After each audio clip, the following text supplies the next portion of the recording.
بسم اللہ الرحمن الرحیم۔ صحیح بخاری حدیث نمبر 71۔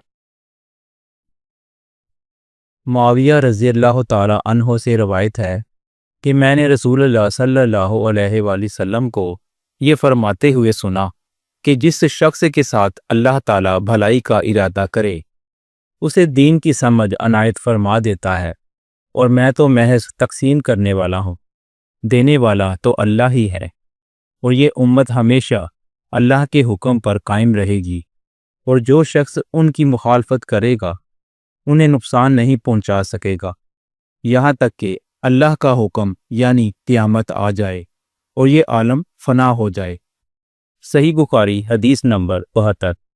عبداللہ بن عمر رضی اللہ تعالی عنہما کہتے تھے کہ ہم رسول اللہ صلی اللہ علیہ وآلہ وسلم کی خدمت میں حاضر تھے کہ آپ صلی اللہ علیہ وآلہ وسلم کے پاس کھجور کا ایک گابھا لایا گیا۔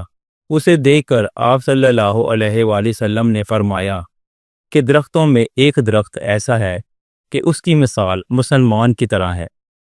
ابن عمر رضی اللہ تعالی عنہما کہتے ہیں کہ یہ سن کر میں نے ارادہ کیا کہ عرض کروں کہ وہ درخت کھجور کا ہے، مگر چونکہ میں سب سے چھوٹا تھا اس لیے خاموش رہا۔